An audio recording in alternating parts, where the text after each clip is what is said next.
Saya bahkan nggak pernah peduli sama sosok Pak Jokowi. Saya bisa jalan-jalan ke Amerika Serikat pakai jet pribadi, misalkan ya. Walaupun nggak punya jetnya gitu. Nah, iya, kan kurang berbakat untuk jadi pengusaha kan. Nah, Fufu Fafa itu adalah Gibran karena mereka berpikir jadi pejabat itu adalah amanah untuk menyelesaikan masalah yang segede gaban kayak gini, yang seabrek gini, cuman orang gila dan level tololnya tinggi banget yang mau mencalonkan diri. Kakek tiri saya itu PKI. Serangan kepada Pak Jokowi secara pribadi, kepada keluarganya dan sebagainya tidak bisa ditahan karena uangnya sekarang udah habis. Kekayaan di Indonesia itu misalkan 50% aset nasional dikuasai oleh hanya 5% manusia di Indonesia. Rumusan itu sudah masuk kategori oligarki. Kalau misalkan statistiknya begitu tuh udah pasti oligarki. Udah nggak mungkin disebut demokrasi. Pak Jokowi itu naik sejak awal karena kemampuan dia untuk beradaptasi terhadap perkembangan baru. Bahwa Pak Prabowo itu adalah korban dari Pak Jokowi.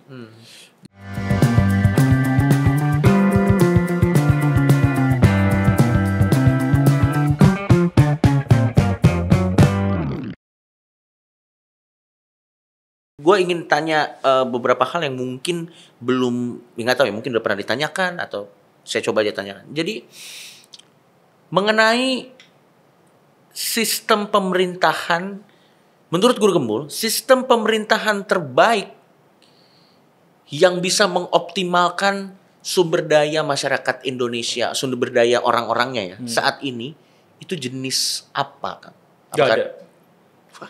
Gak ada sistem pemerintahan yang memadai untuk Indonesia karena sistem pemerintahan muncul dari ideologi. Ideologi itu tidak didasarkan pada sains tapi didasarkan pada etika. Dan karena didasarkan pada problematiknya saat itu didasarkan oleh etika bukan sains, mungkin bisa dielaborate, Kang. Hasilnya jadi ngimpi, hasilnya utopia. Jadi misalkan gini nih. Oke, silakan. Kapitalis versus komunis. Mana yang sampai sejauh ini ketahuan lebih berhasil? Kapitalis kan? Karena didasarkan pada apa? Ya, realita empirik, sedangkan komunis didasarkan pada etika, didasarkan pada betapa kaum kapitalis itu jahat terhadap orang miskin, mereka tidak adil, mereka serakah.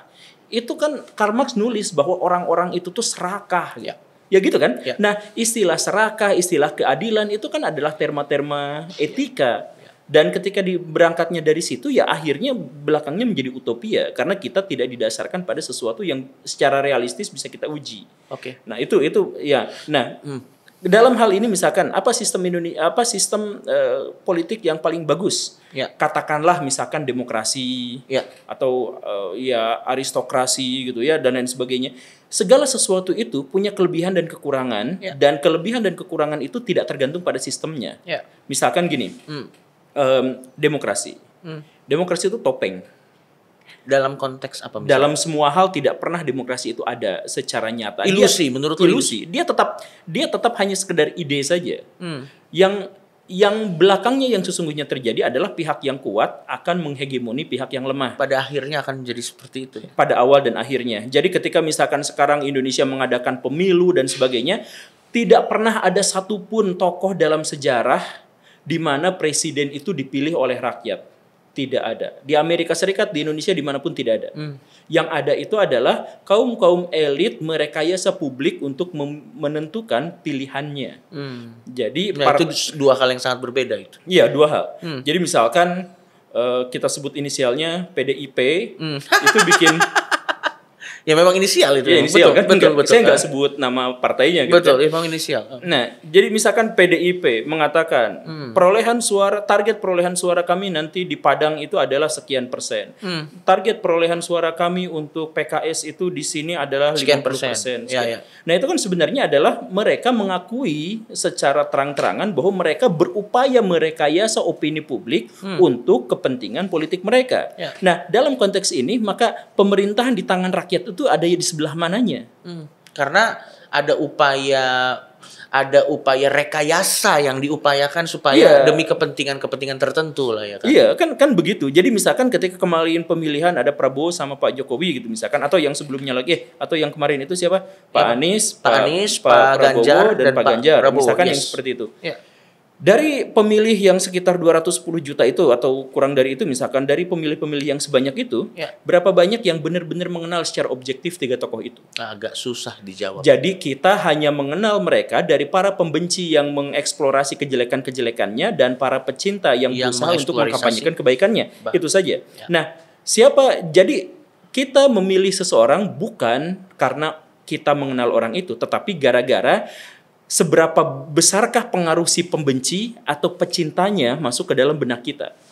Itu kan di situ saja. Nah, jadi pada akhirnya ketika demokrasi mewujud dengan seperti itu, ya akhirnya kalangan elit merekayasa yang di bawahnya. Masalahnya elit itu adalah orang yang baik atau orang yang tidak baik. Atau kalau misalkan dalam bahasa orang-orang Romawi kuno, misalkan kita menerapkan demokrasi. Kalau demokrasi itu baik, maka dia menjadi aristokrasi. Kalau demokrasi itu menjadi tidak baik, maka dia menjadi oligarki. Tapi pada akhirnya yaitu dinamai sama-sama demokrasi. Ketika di Indonesia misalkan kekayaan di Indonesia itu misalkan 50% aset nasional dikuasai oleh hanya 5% manusia di Indonesia. Rumusan itu sudah masuk kategori oligarki. Kalau misalkan statistiknya begitu tuh udah pasti oligarki. Udah nggak mungkin disebut demokrasi. Tapi ini apakah masalah yang spesifik dialami oleh Indonesia saja atau oleh negara-negara lain di seluruh dunia juga ini masalah yang sama? Nggak, di seluruh dunia sama saja. Cuman kita topengnya lebih jelek gitu. Kalau di sana topengnya lebih bagus gitu.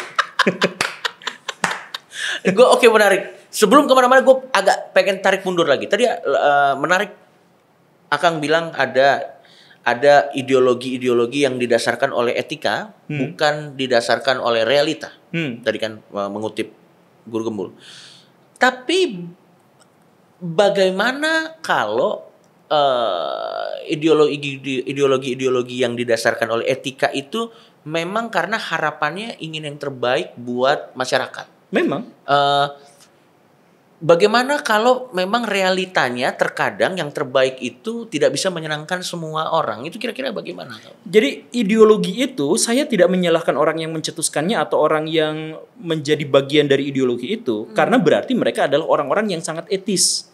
Orang-orang yang menjunjung tinggi nilai-nilai moral. Seperti itu. Saya cuma katakan bahwa tujuan mereka itu tidak akan tercapai karena pada akhirnya menjadi utopia. Bagi saya ideologi itu sama seperti agama. Cuman bedanya adalah agama mengklaim itu berasal dari Tuhan, sedangkan ideologi mengklaim bahwa itu berasal dari manusia. Tapi pada dasarnya dalam konteks ini kita memiliki banyak kesamaan di mana nilai-nilai itu didasarkan pada moral, pada baik dan buruk gitu. Pada hal-hal semacam itu. Contoh sederhananya gini lah. Coba sebutin ideologi satu aja misalkan. Coba nasionalis? Nasionalis lah mungkin bisa. Nasionalisme mungkin. Mungkin nggak nasionalisme itu terwujud di dunia nyata? Sejauh yang saya tahu di dunia sekarang nggak ada satupun negara yang nasionalis. Karena nasionalis dalam versi yang paling kuno itu adalah berarti kesatuan politis yang didasarkan pada kesamaan identitas rasial atau identitas etnik atau identitas kebangsaan. Identitas kebangsaan yang dimaksud itu apa? Salah satu identitas kebangsaan yang paling bisa dibedakan itu adalah ketika mereka punya satu bahasa yang sama, mereka disebut sebagai satu bangsa. Begitu kan? Nah, itu indikatornya. Itu indikatornya. Kalau misalkan kita melihat definisi yang kuno tentang nasionalisme yang seperti itu, Indonesia sama sekali tidak nasionalis. Kita punya 800 bahasa yang sangat berbeda-beda. Jadi di dalamnya itu bukan nasionalisme. Dalam konteks ini kita sebenarnya adalah satu hegemoni terhadap etnis yang lain. Misalkan seperti itu ya. Atau misalkan kompromi dan lain sebagainya. Dan kita juga tidak menemukan pada akhirnya di seluruh dunia ini ada satu negara yang berasal dari satu etnis yang sama atau satu bahasa yang sama. Hampir tidak mungkin. Tidak mungkin bahkan. Tidak mungkin. Dan ini juga misalkan aneh ketika kalau misalkan nasionalisme dalam hal yang sangat praktis itu juga tidak ada, pertanyaan yang lebih etisnya adalah bagaimana ceritanya kita menakar kebenaran dan ketidakbenaran itu berdasarkan pada etnis atau pada bangsa. Jadi misalkan saya pernah mengajukan sebuah pertanyaan dan ini saya dibully habis-habisan. Apa, Kang? Israel Palestina. Ini topik yang sangat sensitif sekali. Apakah bakal di-cut? Ya, kita lihat aja. Ada editor kok. Iya. Saya pernah mengajukan sebuah pertanyaan retoris sebenarnya. Jadi seandainya orang-orang Israel dan Palestina itu tidak memiliki nasionalisme, Oh, ini saya tidak tonton terbebani. videonya. Saya tonton video. bagus sekali nih. Buat saya bagus sekali. Tidak terbebani oleh nasionalisme, tidak terbebani oleh sejarah masa lalu, dan tidak ada sentimen-sentimen keagamaan, apakah mereka akan berperang sengotot ini sampai sekarang? Karena sebenarnya bahasa mereka hampir sama, dan mereka mengerti satu sama lain. Bahasa Arab dengan bahasa Yahudi itu mirip banget gitu. Jadi kayak kita sama bahasa Malaysia lah, beda-bedanya kayak gitu. Betul. Nah, jadi apa yang sebenarnya membuat mereka berperang satu sama lain? Kalau misalkan ya kita berpikir yang benar-benar tidak pakai etika tapi sepenuhnya adalah murni realistis gitu ya. Rasio aja misalkan ya. Ya udah kita bersatu sama-sama dalam satu bangsa. Kalau misalkan beda, yang satu Arab, yang satu Yahudi misalkan, ya nggak apa-apa. Di Indonesia yang satu Jawa, yang satu Batak, yang satu Sunda, yang satu apa juga nggak jadi masalah gitu. Jadi yang membuat pertikaian dan permusuhan di antara mereka diantaranya adalah karena sentimen keagamaan, sejarah atau beban masa lalu, dan kemudian paham nasionalisme itu. Coba kalau misalkan paham nasionalismenya dihilangin atau misalkan hal yang seperti itunya dihilangin, mungkinkah mereka akan berdamai? Gitu? Misalkan yang seperti itu. Nah, nasionalisme dalam hal ini juga misalkan kita ajukan pada pertanyaan yang lain. Kenapa Indonesia begitu atau lebih dari 80% masyarakat Indonesia begitu sangat kuatnya obsesi terhadap pembelaan pada Palestina, padahal jauh. Dengan intensitas kekerasan yang sama, ini juga sebenarnya terjadi di Nigeria. Dengan intensitas kekerasan yang sama ini juga misalkan sempat terjadi di Rwanda misalkan, sempat terjadi di Bosnia. Tetapi apa yang menyebabkan ada ikatan emosional spesial di sana di satu sisi, tapi di sisi lain kita juga bertanya-tanya misalkan kenapa kita kalau misalkan membantu Palestina atau kita membela Israel, maka kita tidak boleh sama negara. Kan itu humanisme. Kenapa kita nggak boleh datang ke Palestina? Ya kan beda demarkasi, beda negara. Iya, maksudnya kenapa negara-negara itu menjadi bagian dari yang mengkotak-kotakan manusia gitu. Nah, pertanyaan-pertanyaan ini jangan dianggap sebagai penistaan, tapi ini adalah ayo kita mempertanyakan ini untuk berpikir ulang, mendekonstruksi pikiran kita sendiri. Ideologi yang kita anut, pemikiran, pemahaman yang kita anut, kita uji dengan pikiran kita sendiri gitu. Sebelum diuji sama orang lain, sebelum nanti berdebat sama orang lain terus kalah misalkan gitu kan. Ya mendingan kita uji sendiri. Kenapa juga ya seperti itu gitu. Kita simulasikan aja dulu sendiri. Kita simulasikan aja dulu hal-hal yang semacam itu gitu. Atau misalkan ada pernyataan atau ada ini masalah nasionalisme juga gitu ya. Bahwa Amerika Serikat dalam konteks ini begitu tidak suka pada Meksiko, tapi begitu suka pada Israel, ini adalah sesuatu yang membingungkan. Apakah ini perkara nasionalisme? Jadi Amerika Serikat mengucurkan jutaan dolar, miliaran dolar ke Israel secara terus-menerus, tetapi pada Meksiko dia kesal banget luar biasa gitu. Bahkan bikin dinding apa segala rupa karena menganggap bahwa Meksiko itu adalah tukang dagang narkoba, bahwa mereka itu adalah orang yang imigran dan lain sebagainya. Mengambil pekerjaan orang lokal dan yang lain-lain. Coba kalau misalkan ya udah orang-orang Meksikonya pindah aja ke Amerika Serikat, terus kenapa? Nah, nanti orang pribumi pribumi itu kan nggak ada. Betul. Mereka juga mengambil tanah dari. Iya. Nah ini kan jadi sebenarnya ya sekali lagi ayo kita berpikir untuk mendekonstruksi pikiran sendiri agar kita tuh terbiasa untuk berdialektika. Karena ini Kang saya mau curhat juga gini. Silakan Kang. Ada sesuatu yang benar-benar membuat saya prihatin terkait dengan agama dan sains. Ini Kang seneng kayaknya nih. Jadi dulu ada perdebatan hebat antara Niels Bohr dengan Albert Einstein terkait dengan apakah realitas itu benar-benar dipengaruhi oleh orang yang mengamatinya atau tidak. Gitu. Jadi apakah realitas itu subjektif atau objektif? Apakah kalau misalkan saya melihat mic ini dan ketika saya tidak melihat mic ini tetap ada di sini atau tidak?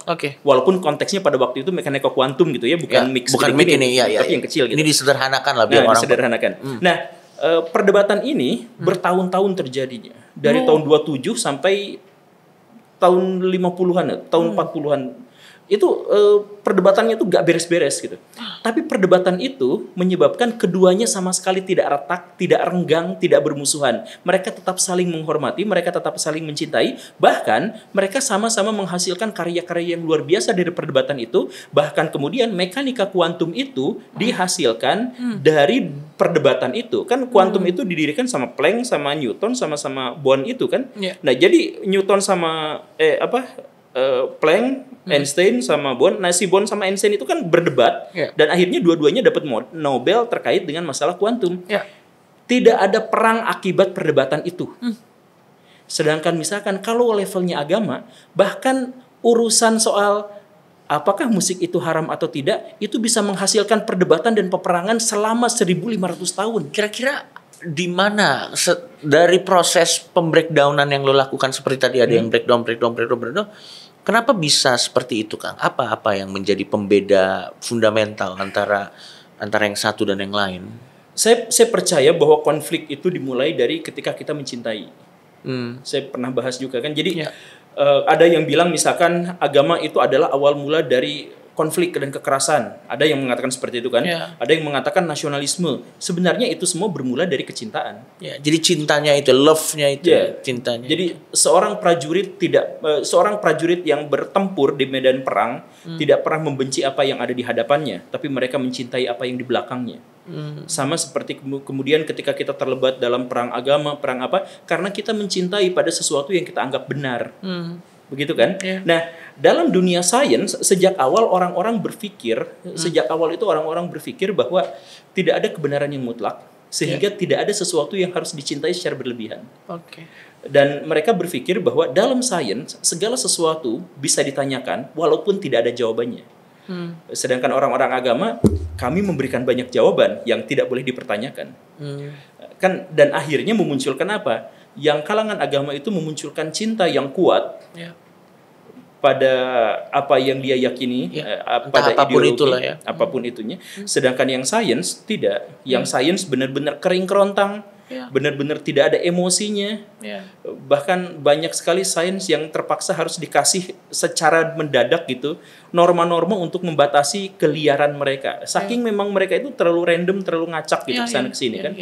Nah, jadi pada akhirnya saya memahami bahwa ya itulah agama dalam konteks ini di satu sisi dia telah membangun peradaban dan kita berhutang terhadap agama itu, tetapi di sisi lain pada saat ketika mereka itu membangun sistem rasa cinta yang kuat tanpa dilandasi oleh skeptisisme yang ala sains itu benar-benar destruktif luar biasa. Berarti memang ada plus minusnya lagi, balik lagi ya. Ya kayak baterai atau plus minus. Iya, ada plus minus. Tapi Bang, kita coba gue mau coba tarik ini ke core politik nih, karena ini kan meet the politician gitu. Sekarang lagi rame pencalonan atau pelantikan, pelantikan udah banyak sekali anggota DPR yang baru. Saya agak lupa numbers konkretnya berapa, tapi terakhir kali saya dengar, tolong dikoreksi kalau salah ya. Nanti di komen aja di sini. Katanya 51% masih orang lama. Sisanya mungkin masih baru. Kalau nggak salah ada berapa angkanya. Dan tapi 60% pengusaha.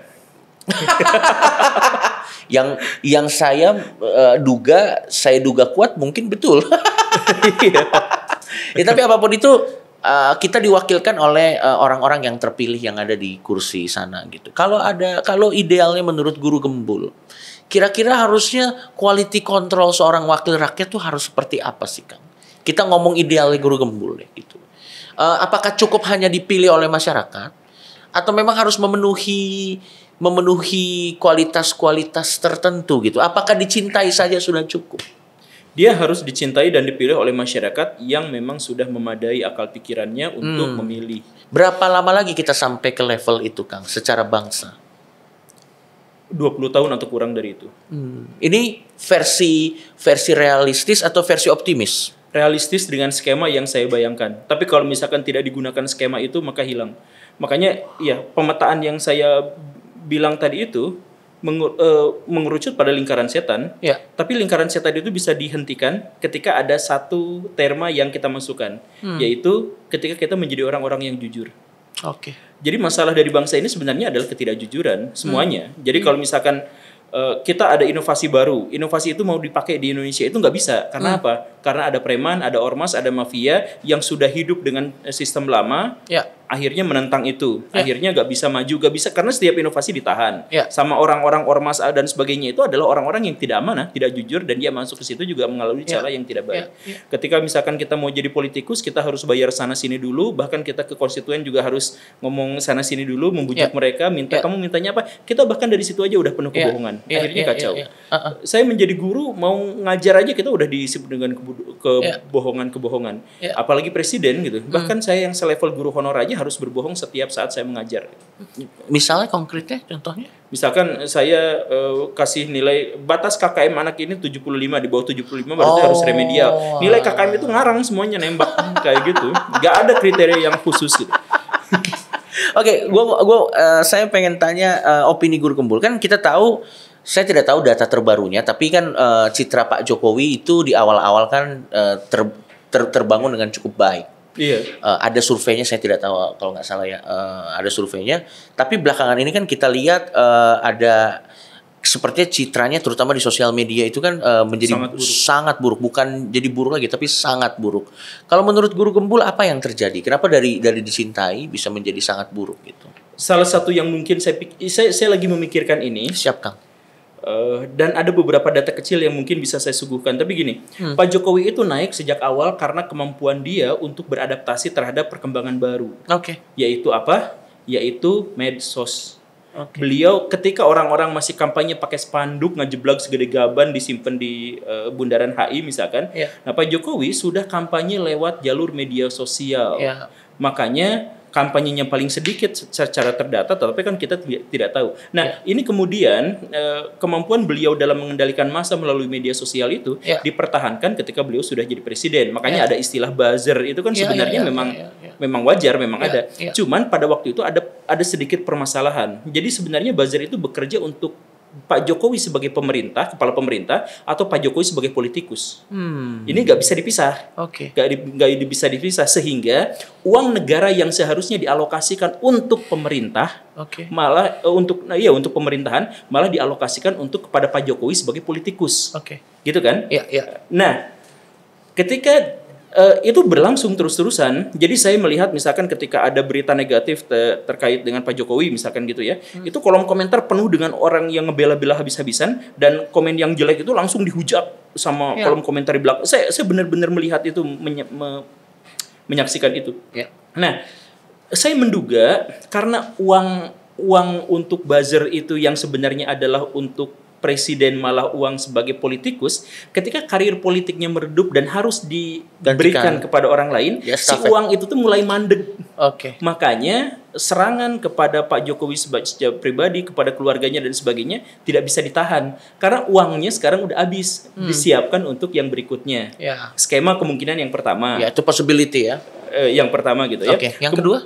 Kemudian yang kedua, Pak Jokowi itu adalah orang Jawa, yang orang Jawa itu memiliki karakteristik bahwa mereka biasa hidup dalam sebuah hierarki, dan mereka memegang teguh itu.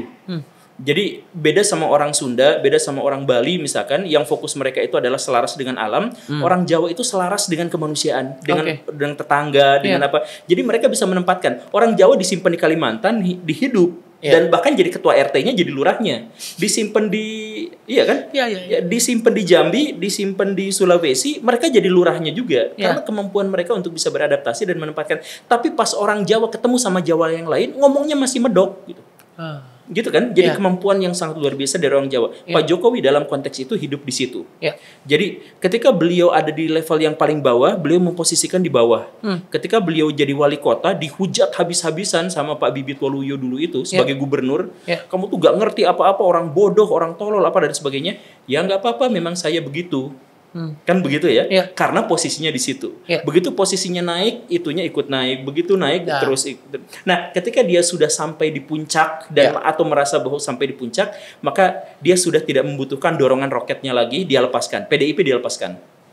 Orang-orang semuanya dia lepaskan. Kemudian dia mencoba untuk membangun otoritas yang paling tingginya di situ. Nah, untuk membangun otoritas yang paling tinggi itu berarti dia harus menjadi seorang yang despotik. Gak mungkin seseorang itu mencapai otoritas tertinggi tanpa despotisme, itu gak mungkin. Jadi dia harus ada di situ. Nah, ketika sudah seperti itu, dia tersandra. Tersandra ketika dia mau lengser. Jadi dia sudah, dalam tanda kutip, mohon maaf ya, ini mah hanya pikiran saya aja. Ketika beliau sudah mulai merekayasa begini dan begitu, ini tuh, jabatannya mau habis, jabatannya mau hilang.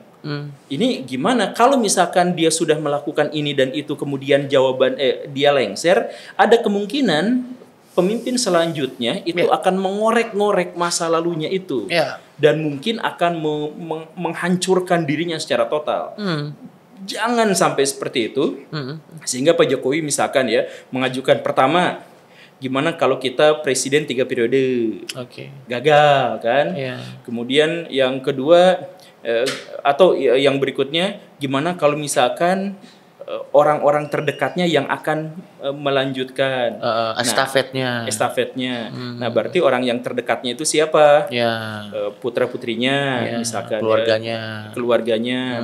Kemudian partai-partai politik harus ketua-ketuanya itu harus membela dirinya dan lain sebagainya. Nah, ketika kondisinya sekarang sudah seperti itu karena tersandra sama despotisme masa lalunya itu, duit buzzernya habis. Duit untuk buzzernya. Sehingga ya akhirnya terjadi seperti yang kita lihat sekarang. Ini sebenarnya hanya pikiran common sense aja sih. Itu kan analisa Guru Gembul secara pribadi kenapa bisa ada seperti ini ya. Itu adalah 2 jawaban dari mungkin 100 jawaban yang ada, tapi yang terpikirkan oleh Gembul yang seperti itu gitu. Tapi gue pengen tanya lagi nih Kang. Kalau kita ngomong soal politik, Guru Gembul sendiri ada nggak politisi yang memang Guru Gembul kagumi secara pribadi atau secara tindakan-tindakannya, entah yang sudah meninggal atau yang masih hidup sampai sekarang, kalau di Indonesia ada nggak? Saya banyak politisi-politisi yang sangat bermoral, beretika, tetapi dia tidak bisa apa-apa dalam perdebatan-perdebatan dan dalam dialektika-dialektika, sehingga dalam dinamika politik kayaknya hanya orang yang menghalalkan segala cara aja yang bisa tetap eksis gitu. Kenapa kecenderungannya seperti itu, Kang? Apa karena sistemnya memang yang kurang sempurna kah? Atau memang sistemnya didesain untuk memfasilitasi orang-orang yang menghalalkan segala cara kah? Kenapa kecenderungannya jadi gini, ini air bersih ini, kalau saya tuangkan ke air selokan, air selokannya nggak jadi bersih, tapi ininya yang jadi kotor. Saya merasakan betul dilema-dilema yang dihadapi ketika seseorang itu masuk ke dunia politik yang kotor itu, di mana dia tidak mungkin dia harus minimal kita mah fleksibel aja lah, minimal harus kayak gitu. Harus ada fleksibilitas moral atau etika. Karena paham. Ini saya sering mengilustrasikan dengan pengalaman saya sendiri agar mudah dipahami gitu. Ketika saya jadi kepala sekolah, saya mengajukan kepada pemerintah untuk saya mau bangun ruangan sekolah saya ini, karena banyak siswa-siswa saya yang panas kepanasan, hujan kehujanan. Jadi saya minta izin untuk ngebangun ini. Diizinkan, dapatlah 1,2 miliar. Pas saya mau tanda tangan, ada kabar. Maaf ya, dapatnya cuma 699 juta. Gitu kata dia. Lah Pak, kok bisa gitu? Ya gak apa-apa, nanti di laporannya tetap 1,2 kok. Ini cuma dapatnya segini aja. Nanti laporannya gimana saya dapat kwitansinya? Ini Bapak ke sana, ke fotokopian itu. Kalau mau beli material ke toko material ini. Kalau mau ini, jadi semuanya udah disiapin sama dia tuh. Yang kwitansinya bodong itu semuanya udah disiapin. Nah, pertanyaan saya yang pertama itu adalah, berarti mereka sudah memiliki sebuah mafia yang besar. Bahkan sampai kuli bangunan pun sudah bisa diakalin gitu. Itu yang pertama. Berarti berjamaah banget. Nah, pertanyaan yang lebih pentingnya lagi adalah buat saya, apakah saya akan menerima uang itu atau tidak? Kalau saya terima, saya korupsi. Kalau saya tidak terima, siswa-siswa saya tetap panas kepanasan, hujan kehujanan. Gak ada yang baik dari konteks itu gitu. Jadi saya membayangkan para politisi mungkin juga akan mengalami hal yang kurang lebih sama seperti yang saya alami pada waktu itu. Saya memutuskan pada waktu itu, ya udah saya mundur dari jabatan kepala sekolah, nggak mau lagi saya kayak gini gitu. Tetapi itu juga mungkin adalah pilihan yang kurang bijak. Seandainya pada waktu itu saya misalkan ngakalin sedikit gitu, kemudian akhirnya saya jadi punya anak-anak yang sekolah dengan baik, dan akhirnya mereka jadi orang yang cerdas, di kemudian hari mungkin mereka akan bisa mengubah Indonesia menjadi lebih baik gitu. Tapi kan saya nggak bisa meramalkan masa depan. Cuman maksud saya, politisi dalam hal ini juga mengalami hal yang seperti itu. Dia anggaplah sebersih-bersihnya ketika dia masuk ke dalam lingkungan yang kotor. Akhirnya seperti itu. Satu-satunya jalan dalam kondisi yang seperti ini itu adalah pakai jalan yang sangat ekstrim. Yaitu? Jadi si air selokannya dipandet saja, biarkan air yang mengalir itu menggenang di sini sampai kemudian kita mendapatkan air-air yang banyak itu. Terus-terusan seperti ini. Maksudnya apa? Revolusi dengan penghentian terhadap orang-orang yang ini. Jadi bisa dengan kematian, bisa dengan pengusiran, bisa dengan revolusi yang berdarah-darah dan sebagainya. Kalau mau mendesak dan mendadak mungkin bisa seperti itu. Tapi kalau misalkan kita ya kita kompromi, ya kita butuh waktu yang sangat panjang. Ya. Dan yang pertanyaan terakhir Kang, karena durasi juga ya. Pertanyaan terakhir, karena kalau ngobrol sama Guru Gembul nih di channel apapun, sejam itu seperti 15 menit teman-teman. Apalagi kalau kita memang mengerti apa yang diomongin gitu ya.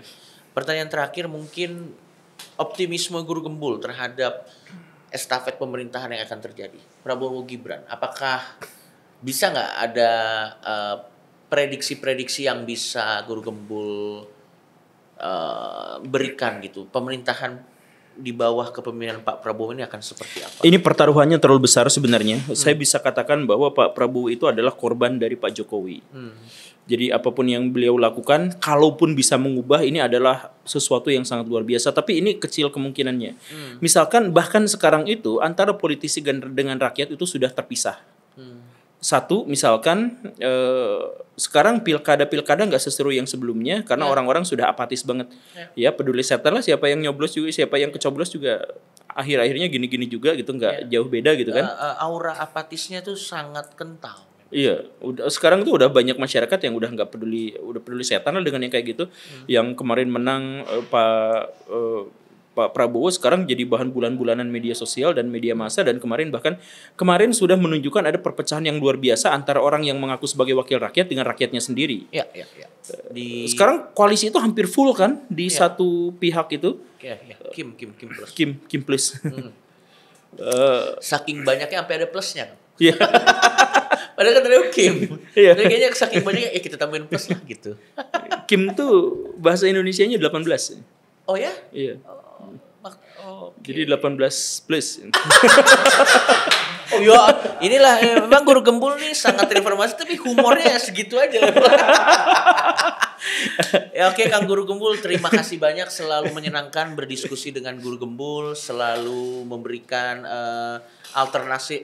narasi-narasi alternatif, selalu mencerahkan. Pertanyaan terakhir, akan sampai kapan Guru Gembul akan melakukan apa yang Guru Gembul lakukan? Ide-ide saya itu masih akan terus-terusan berkembang, akan terus-terusan mengalir dan menyebar bahkan ketika saya sudah mati sekalipun. Ya, gokil. Kita kasih tepuk tangan sekali lagi. Udah nggak ada lagi jawaban yang bisa lebih tinggi dari itu. Langsung aja kita closing, sampai ketemu lagi di The Meet the Politician selanjutnya.